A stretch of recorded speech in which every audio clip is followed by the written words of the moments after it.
ఇంతకుముందు అక్టోబర్ నెల వచ్చిందంటే వర్షాలు ఆగి కొద్ది కొద్దిగా చలి స్టార్ట్ అయ్యేది. కానీ ఇప్పుడు నెల పావుల వంతు అయిపోయినా కానీ వర్షాలు రోజుకొక్కసారైనా వచ్చి పలకరించి పోతూ ఉన్నాయి. ఫంక్షన్కి వెళ్ళామా, అయినా సరే ఆదివారం నాన్ వెజ్ కంపల్సరిగా ఇంట్లో చేసుకోవాల్సిందే. ఒక్క వారం అన్న బీరు పోయే పనే లేదు. కొత్త చీర కదా, నూనె మరకలు పడతాయి కదా, అందుకు భయం అన్నమాట.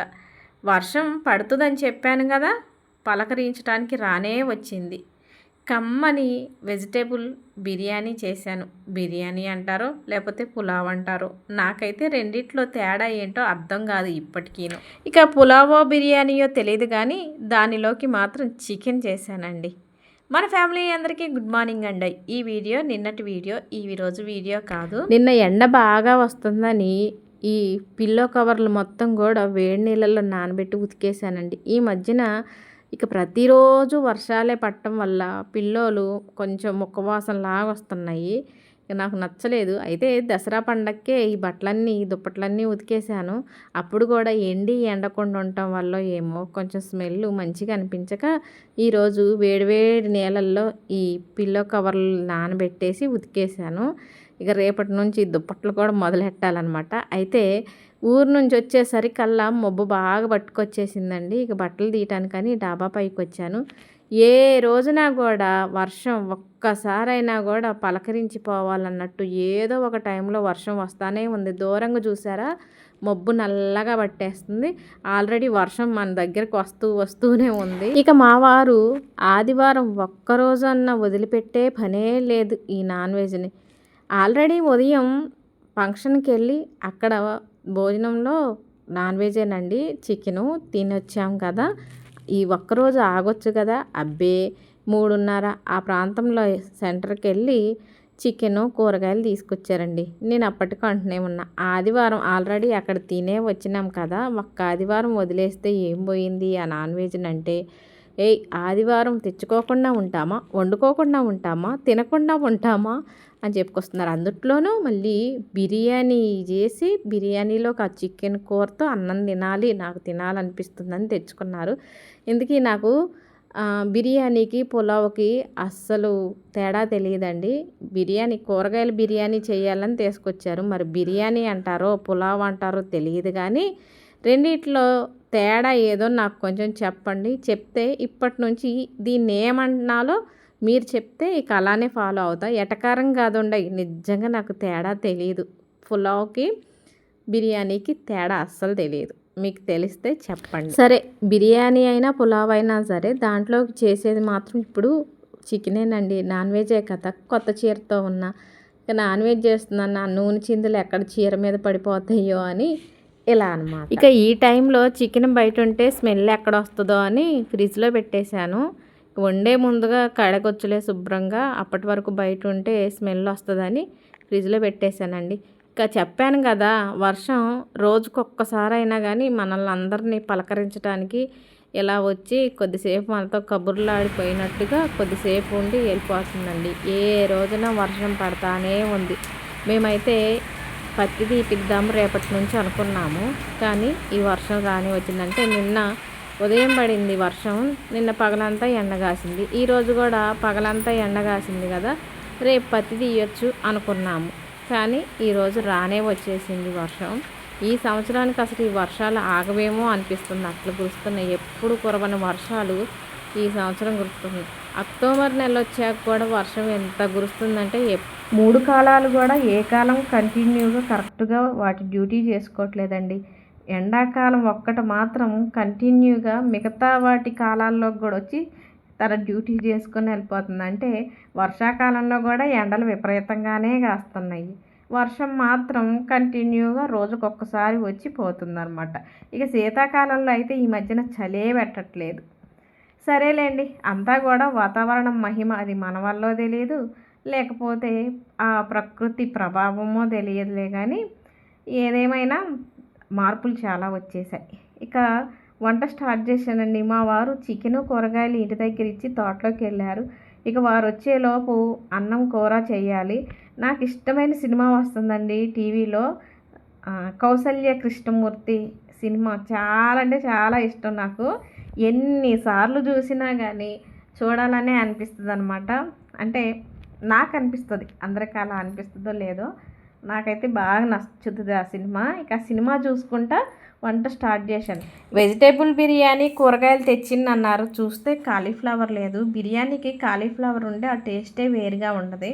అయితే మా వారికి ఫోన్ చేసి అదేంటి కాలీఫ్లవర్ తేలేదంటే అని అడిగితే, అసలు బంజర్లో ఎక్కడ చూసినా కాలీఫ్లవర్లు ఒక్కటి కూడా కనిపించలేదు. అంటే వాటికి కూడా సీజన్ ఉంటుంది కదా, ఒక్కో టైంలో ఎక్కువ కాలీఫ్లవర్లు వస్తాయి, ఒక్కో టైంలో కావాలనుకొని ఎంత ఎతికినా కానీ ఎక్కడా దొరకవు. అదేనండి, దొరకటం అంటే ఉట్టి పుణ్యానికి ఏం కాదు, కొనుక్కుందామన్నా కానీ ఎక్కడా కనిపించవు మార్కెట్లో కూడా. ఇక ఉన్నోటితోనే చేద్దాంలే అనుకొని ఇక క్యాప్సికమ్, బంగాళదుంప, క్యారెట్, టమాటా, పచ్చిమిర్చి, ఉల్లి ముక్కలు ఇవన్నీ కూడా కట్ చేసి పక్కన పెట్టానండి. ముందు ఎక్కువ పని అంటే ఈ కూరగాయలు కొయ్యటంతోనే ఎక్కువ టైం పడుతుంది. ఒక్కెళ్ళేమో సినిమా వస్తుంది, ఒక్కెళ్ళేమో వంట చేయాలి. కొద్దిసేపు అక్కడ నుంచోవటం, కొద్దిసేపు ఇక్కడ నుంచోవటం అనమాట. ఇక కూరగాయలు కోసి పక్కన పెట్టేశాను, మసాలా కూడా మిక్సీ పట్టేశాను. ఇక స్టవ్ వెలిగించి కడాయి పెట్టి నూనె వేసి, నూనె వేడెక్కిన తర్వాత శుభ్రంగా కడిగి పెట్టిన చికెన్ వేసి, చికెన్లో రుచికి సరిపడే అంత ఉప్పు వేసి, కొద్దిగా పసుపు వేసి, 4 పచ్చిమిర్చి కూడా పొడవుగా కట్ చేసి వేసి మూత పెట్టేశాను. ఇక బిర్యానీ కోసం ప్రిపేర్ చేసుకుందాము. కొలతల్లో చెప్పాలంటే 1 కప్పు బియ్యం అన్నట్టు. అంటే నేనైతే వాటర్ తాగే లోటాతో 1 లోటాడు బియ్యం పోసి కడిగి పక్కన పెట్టేశాను. బాస్మతి రైస్ కాదు, మనం రోజు ఇంట్లో అన్నం ఏ రైస్తో వండుకుంటామో అదే రైస్తో ఈరోజు బిర్యానీ చేద్దామని ఇక బియ్యం కడిగి పక్కన పెట్టేశాను. ఇక చికెన్లో నీరంతా ఇంకిపోయింది. అల్లం వెల్లుల్లి పేస్ట్ వేస్తున్నాను. అల్లం వెల్లుల్లి పేస్ట్ అంటే అవి రెండే కాదండి, నేను ఎప్పుడు మీకు చెప్తూనే ఉంటాను. అల్లం వెల్లుల్లి, జీలకర్ర, ధనియాలు, ఉల్లిగడ్డ, పచ్చిమిర్చి అంతవరకు మిక్సీ పట్టేసి ఇలా మసాలా బట్టి వేయటం వల్ల టేస్ట్ బాగుంటుంది, గ్రేవీ కూడా మంచిగా వచ్చింది.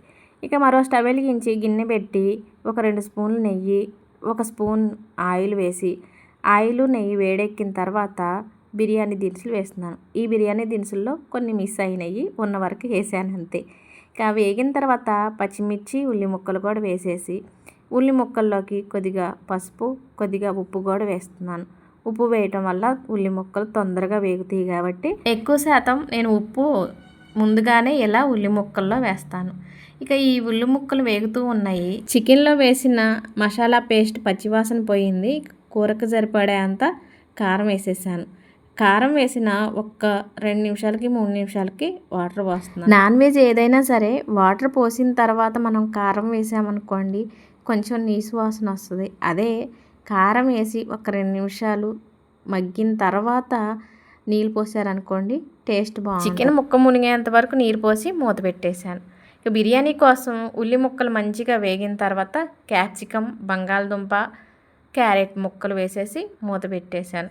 5 నిమిషాలు మగ్గిన తర్వాత మూత తీసి చికెన్లో ఏ మసాలా అయితే వేసానో అదే మసాలా ఇందులోకి 1 స్పూన్ వేసి ముక్కలకి మసాలా అంతా కలిసేలా గరిటతో ఒకసారి తిప్పేసి మసాలా పచ్చివాసన పోయిన తర్వాత ఎసరు పోస్తున్నాను. కొలతల్లో చెప్పాలంటే కప్పు బియ్యంకి 1.5 కప్పున్నర వాటర్ పోసేసుకోవాలి. వాటర్ మనం తాగే మంచినీళ్ళ లోటా ఉంటుంది కదా, ఆ లోటాతో బియ్యం తీసుకున్నాను కదా, ఆ లోటాతో 1.5 ఎసరు పోసానండి. ఈ ఎసరులోనే కొద్దిగా కారం, 1/2 teaspoon garam masala, 1 spoon ధనియాల పొడి, ఇంకా బిర్యానీ మొత్తానికి సరిపడా ఉప్పు, అంటే ఉల్లి ముక్కల్లో కొద్దిగా వేసాను. ఇప్పుడు మళ్ళీ ఎసరులో కొద్దిగా ఉప్పు వేసి మూత పెట్టేశాను. ఎసరు మంచిగా మసలాలి. ఇక చికెన్ ఉడికిందండి. ఇందులోకి 1/2 స్పూన్ ధనియాల పొడి, 1/2 స్పూన్ గరం మసాలా, సన్నగా తరిగి పెట్టిన కొత్తిమీర కూడా వేసేసాను. కొత్తిమీర వేసిన 1 నిమిషానికి స్టవ్ బంద్ చేస్తే చికెన్ రెడీ అయిపోయినట్టే. స్టవ్ బంద్ చేసి చికెన్ పక్కన పెట్టేశాను.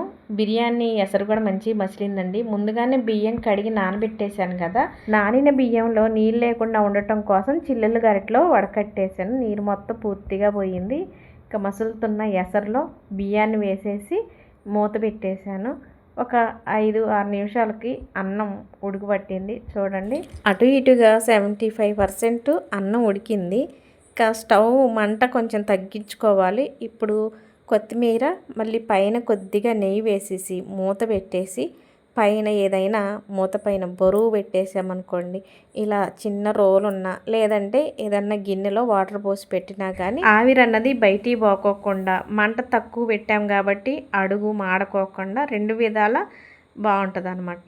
ఇక ఒక్క 10 నిమిషాల తర్వాత సన్నటి సెగ మీదే అలానే ఉంచి స్టవ్ బంద్ చేసామనుకోండి, చూడండి అన్నం ఎంత బాగుందో. ఎక్కువ శాతం మనం ఇంట్లో అన్నం వండుకునే రైస్తో బిర్యానీ చేసామంటే కొన్నిసార్లు ముద్ద అవుతుంది. ఇప్పుడు నేను చెప్పిన విధంగా చేయండి, చక్కగా మంచిగా బిర్యానీ చేసుకొని హాయిగా తినొచ్చండి. కమ్మగా ఉంటుందన్నమాట. చాలామంది బిర్యానీలు అంటే ఎక్కువ రెస్టారెంట్లోనే తింటారు. నాకు అదేంటోనండి, ఇంటి దగ్గర చేసుకొని తింటే నాకు హాయిగా అనిపించిద్ది. బయట అంటే ఎప్పుడో ఇప్పుడు ఏళ్ల మీద లెక్కేసుకునే అన్నిసార్లే నేను బయట తిన్నా పిల్లల కోసమని, కానీ ఎప్పుడు కూడా మనస్ఫూర్తిగా ఇష్టంగా తినలేదు. ఇంటి దగ్గర చేసుకోవటం అనుకోండి కడుపు నిండా తింటానమాట. నాకు ఇదొక తృప్తి అంతే. ఇక మా వారు అడిగినందుకు బిర్యానీ చేసి పెట్టాను. మా వారు అడిగినంత మాత్రాన ఆయన ఒక్కరే తినరులేండి, నేను కూడా తింటాను అనుకోండి. ఇక వారు అడిగారు, చేశాను. కమ్మని బిర్యానీ, కమ్మని చికెను రెడీ అండి. ఇక సాయంత్రం అంటే 6:30, 7 ఆ ప్రాంతం కల్లా బిర్యానీ చికెను రెడీ అయిపోయింది. ఇక ఇద్దరికి చెరొక ప్లేట్లో పెట్టేశాను, మా వారికి పెట్టేశాను, నేను తింటున్నాను. మా వారు తినుకుంటా చెప్తున్నారనమాట, చాలా బాగా కుదిరింది అంటే. ఇప్పటి వరకు నేను బాస్మతి రైస్తోనే ఎక్కువ బిర్యానీ చేసి ఇలా చేయటం ఇది రెండోసారి అండి. మొదటిసారి మంచిగా వచ్చింది, ఇప్పుడు ఇంకా మంచిగా వచ్చింది అనమాట. మా వారు తిని నన్ను మెచ్చుకుంటున్నారు, చాలా బాగా కుదిరిందో బిర్యానీ అని మెచ్చుకుంటున్నారు. దగ్గరలో మొలక చెట్టు ఉంది కానీ ఈ మధ్యనే గోడకి మెస్ వేయించాం కదా, కనీసం గోడ ఎక్కి దూకిపోయి మొలక చెట్టు ఎక్కుదామన్నా మెస్ అడ్డం వచ్చింది, లేకపోతే ఎక్కేసేదాన్ని. నిజంగానే బాగుందిలేండి చికెను బిర్యానీ. మరి వీడియో మీకు ఎలా ఉంది? మీకు వీడియో నచ్చినట్టయితే లైక్ కొడతారు కదా కొత్తగా చూసేవాళ్ళు అయితే.